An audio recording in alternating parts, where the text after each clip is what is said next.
성경은 하나님께서 개인이든 가정이든 사회든 아니면 국가든 악과 오만을 결코 견디하실 수 없으신 분이시다 라고 하는 것을 밝힙니다.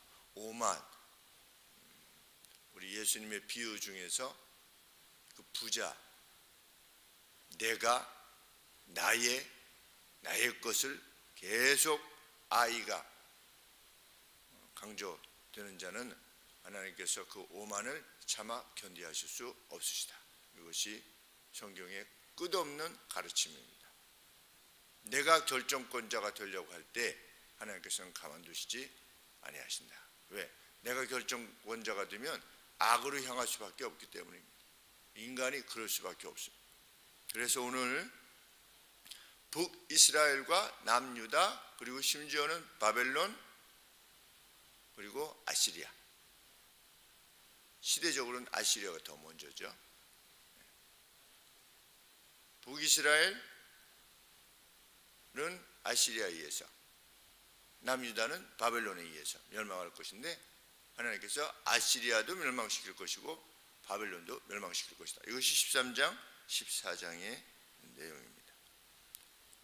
그러면 바벨론에 대한 멸망의 이유가 뭐냐? 11절 말씀에, 13장 11절 말씀에 그들의 오만 때문이었다.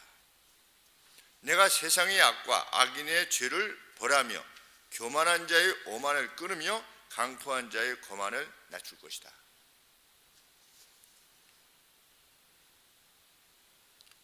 14장 13절 14절에 보시면 그들의 오만은 어떠한 것이었느냐?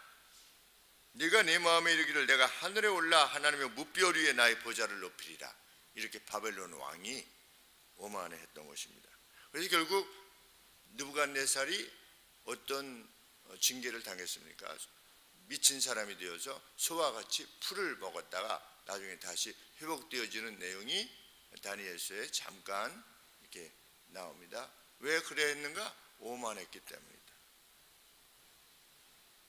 또 20절에 보시면 네가 자기 땅을 망치하였고 자기 백성을 죽였으므로 학정을 행했다는 겁니다. 자기 나라에 대해서조차도 이방은 자체하고서라도 자기 나라 백성을 학정으로 대했다는 겁니다. 그래서 독재자들의 말로는 비참합니다. 그때 당시에는 하늘에 나는 새들도 다 떨어뜨릴 권세를 지닌 것 같지만 독재자의 말로는 비참합니다. 우리가 그 어떤 방식으로든지 독재자가 돼서는 안 됩니다. 남성은 집안에서 젊었을 때 독재자가 될 가능성이 크고 여성은 나이 들어서 집안에서 독재자가 될 가능성이 큽니다. 실제로 우리가 경험하지 않습니까? 저희 축구 운동하는 분들도 폼을 엄청 잡습니다.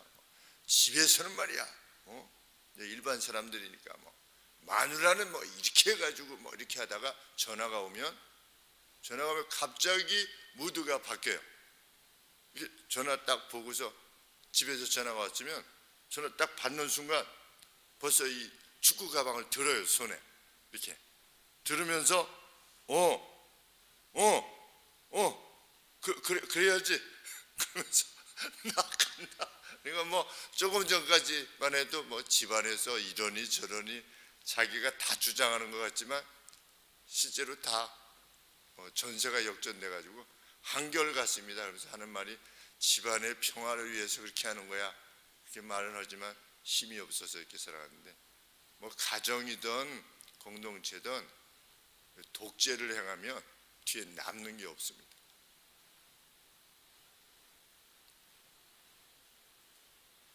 하나님께서 어떻게 하시겠다? 11절 말씀에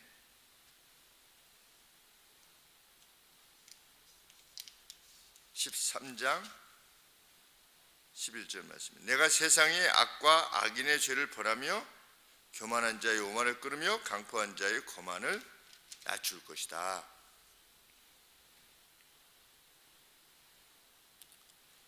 어느 정도 낮추실 것이냐? 12절 말씀에 13장 12절 말씀에 내가 사람을 금보다도 희소하게 만들 것이다. 왜? 다 죽을 거니까. 오빌의 순금보다 희귀하게 할 것이다. 나 만군의 여호와가 분하여 맹렬히 노하는 날에 하늘을 진동시키며 땅을 흔들어 그 자리에서 떠나게 할 것이다. 오만이 무서운 것입니다. 그래서 15절에 보시면 대참사가 일어날 것이다. 만나는 자는 창에 찔리겠고 잡히는 자는 칼에 엎드러지겠고 그들의 어린아이들은 그 목전에서 메어침을 입겠고, 어린아이들을 그렇게 주겠다고 하지 않습니까? 이게 다리를 잡아가지고서 반석에다가 치는 거죠. 참, 우리 어렸을 때 개구리를 이제 지금 생각해보면 참 잔인했습니다. 이렇게 개구리를 땅에다가 탁 던지면 개구리가 이렇게 쫙 다리를 뻗으면서 이렇게 죽었는데, 그것에 대해서 왜 그렇게 불쌍히 여김을 가지지 못했는가. 참, 저도 뭐 여러 번 하지는 못했던 것 같습니다. 그런데 사람을 그렇게 죽이겠다는 겁니다. 어린아이를 다리 잡아가지고 반석에다가 이렇게 쳐서 사람을 죽이는 일이 발생할 것이다. 너희의 오만 때문에. 그래서 그들의 땅이 너무 황폐해져서 사막의 생물들이나 살게 될 것이다. 21절 22절에 오직 들짐승들이 거기 엎드리고 부르짖는 짐승이 그 가옥에 충만하며 타조가 거기 깃들이며 들양이 거기서 뛸 것이며 그 궁성에는 시랑이 자칼이 부르짖을 것이며 화려한 전에는 들깨가 올 것이라. 너무 다 망해가지고서. 그래서 그 땅이 어떻게 될 것이다? 소돔과 고모라 같이 될 것이다. 19절 말씀이죠. 열국의 영광이요 갈대아 사람의 자랑하는 노래가가 된 바벨론이 하나님께 멸망당한 소돔과 고모라 같이 될 것이다. 바벨론이 그렇게 최후의 멸망할 것이다. 536년, 538년인가요? 538년에 바벨론이 멸망했습니다. 페르시아에 의해서. 그래서 고레스 초대 왕이, 고레스 2세죠. 초대 왕이 돌려보낸 겁니다. 하나님의 예언의 말씀대로. 14장 19절에 보시면 심지어 왕의 시신이 무덤에서 파내질 거다. 오직 너는 자기 무덤에서 내어 쫓겼으니 가증한 나무가지 같고 칼에 찔려 돌구덩이에 빠진 죽음에 둘러싸였으니 밟힌 시체와 같도다. 내가 우리 부관 참수 있지 않습니까? 그런데 느부갓네살 왕의 죽음이 그렇게 될 것이다. 이렇게 예언되어 주고 있는데, 실제로 아들에 의해서 그렇게 된 겁니다. 아들에. 역사에 보면 그 아들의 이름이 뭐냐면 에빌메로다크. 에빌메르다크. 에빌메르다크는 주전 599년부터 561년까지 느부갓네살을 이어서 왕을 했는데, 그 아들이 아비의 무덤을 판 겁니다. 참. 그러니 그때 당시에 바벨론의 잔인함이 어땠을 것인가 생각해 봅니다. 아비의 무덤도 파내가지고 시체를 꺼내는 그러한 왕에 의해서 괴로움을 당했으니 오직 했겠는가. 근데 하나님이 뭐라고 말씀하시는가 그들에 대해서. 14장 22절에 내가 멸망의 빗자루로 다 쓸어버릴 거다. 14장 22절에 만군의 여호와께서 말씀하신 내가 일어나 그들을 쳐서 그 이름과 남은 자와 아들과 후손들을 바벨론에서 끊으리라. 나 여호와의 말이니라. 23절에 내가 또 그것으로 고슴도치의 구렬과 물 웅덩이가 되게 하고 또 멸망의 비로 소지하리라. 내가 다 쓸어버릴 것이다. 근데 어떤 나라를 통해서 그렇게 할 것이다? 13장 17절에 왔다 갔다 하니까 좀 헷갈리시겠지만 13장 17절에 보라, 은을 돌아보지 아니하면 금을 기뻐하지 아니하는, 돈을 줘도 우리가 조공을 바치겠나이다 해도 뭐 이렇게 봐주는 게 없는 메대 사람 다리우스 왕, 나중에 다리우스 왕이 메대의 왕이 되는 것입니다. 그래서 나중에 메대와 페르시아를 병합합니다. 그래서 페르시아 제국이 되는데 그 메대에 의해서 멸망하게 되는 것입니다.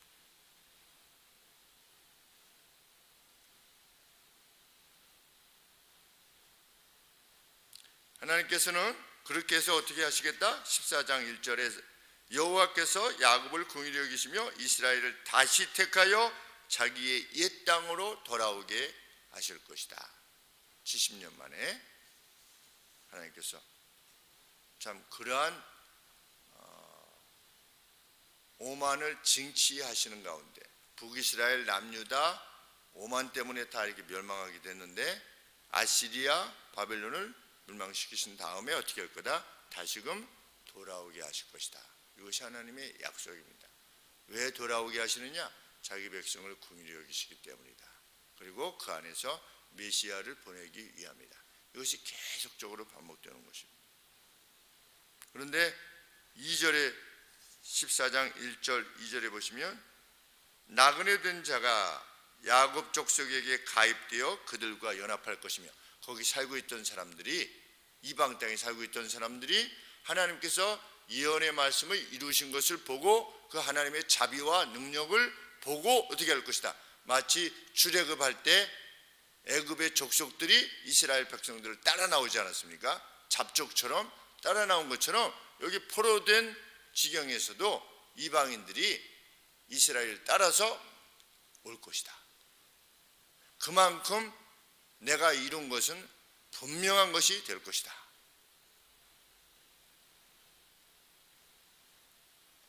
그런데 이 예언이 선포될 때에는 이스라엘의 상황 자체가 어떻습니까? 이건 뭐 풍전등화와 같은 그러한 상황인데 아무도 믿을 수 없었던 겁니다. 무엇을 일단 믿을 수 없었냐면 남유다가 멸망한다. 이걸 믿을 수가 없었습니다. 왜? 하나님의 전이 있는데. 그러니까 멸망할 것을 믿을 수 없었고, 멸망했다가 돌아온다고 하는 것은 더 이상 더 믿을 수도 없었던 것이죠. 그렇기 때문에 하나님께서 말씀하시는 것입니다. 14장 26절 27절에서 이것이 온 세계를 향하여 정한 나의 경영이며 이것이 모든 나라들을 향하여 편손이라 하셨나니 만군의 여호와께서 경영하셨은즉 누가 능히 그것을 피하며 그 손을 펴셨은즉 누가 능히 그것을 돌이킬 수 있겠느냐. 명백하게 분명하게 일을 행할 것이다. 하나님께서 말씀하셨던 겁니다. 그리고 그것을 이루셨습니다.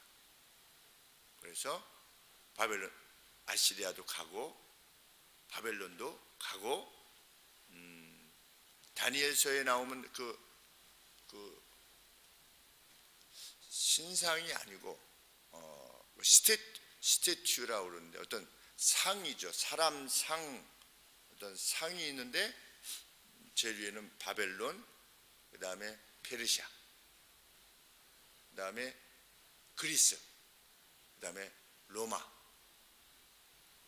그 다음에 이제 10왕들이 나올 것이다라고 하는 어떤 스태츄를 보여주시지 않았습니까?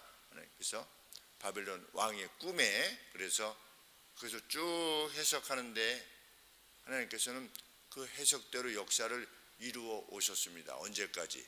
거룩한 것이 가증한 것이 거룩한 산에 서게 되는, 거룩한 장소에 서게 되는. 그래서 주전 150년 전까지 예언의 내용이 다니엘에 의해서 쭉 기술이 됩니다. 그래서 다니엘서 7장부터의 내용이죠. 그 다니엘서의 내용과 세계사를 이렇게 비교해 보면 정확합니다. 아주 이렇게 소름이 끼칠 정도로. 그런데 다니엘 7장 이하를 설교하는 설교자들은 별로 없습니다. 왜냐하면 그게 예언의 내용이니까. 그리고 그게 아주 복잡합니다. 그런데 잘 살피면 아주 놀라운, 정말 소름이 끼칠 정도로 이렇게 일치하는, 성경을 연구하면 연구할수록 전혀 신의 말씀이구나 이렇게 깨닫게 됩니다. 우리가 받는 교훈은 무엇입니까? 한시라도 오만 가운데 있지 않기를 원하는 것입니다. 돈이 많던 아니면 지위가 높던 내가 건강하던 그것에 관계없이 정말 하나님 앞에서 자신을 낮추고, 바벨론의 총리였지 않습니까? 다니엘이 이 바벨론의 총리였어요.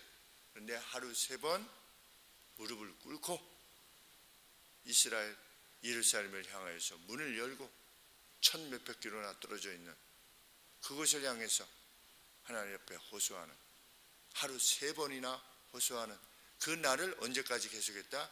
거의 90세까지 계속했다. 10몇 살에 잡혀가서 90살 때까지 변치 않고 그 일을 행했다. 누구냐? 다니엘이다. 사자굴만 생각하는 것이 아니라 그랬던 다니엘이기에 사자굴도 무서워하지 아니하고 그리로 향할 수 있었던 것입니다. 자기를 낮춘 것입니다. 정말 하나님 앞에서의 그 겸비함을 지닌 사람은 하나님의 진노와 전혀 관계없는 그 자유함으로 이 땅을 살게 될 것이고, 이후에 하나님께서 우리를 부르시는 날까지 복된 인생을 살게 될 것입니다. 기도하겠습니다.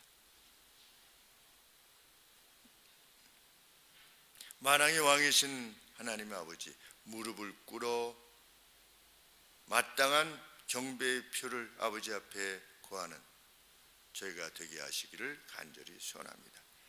그것이 단순한 공포가 아니라 사랑과 함께하는 경외임을 저희들은 믿습니다.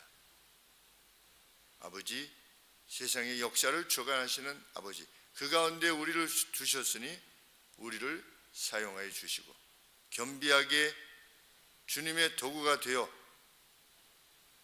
이 땅에 그리스도의 나라를 전하는 일에 하나님께서는 오만하는 자를 꺾으시며 겸비한 자를 높이신다는 사실을 세상에 드러내는 저희의 삶이 될 수 있도록 저희의 말과 행동과 결정들을 주관하여 주시옵소서.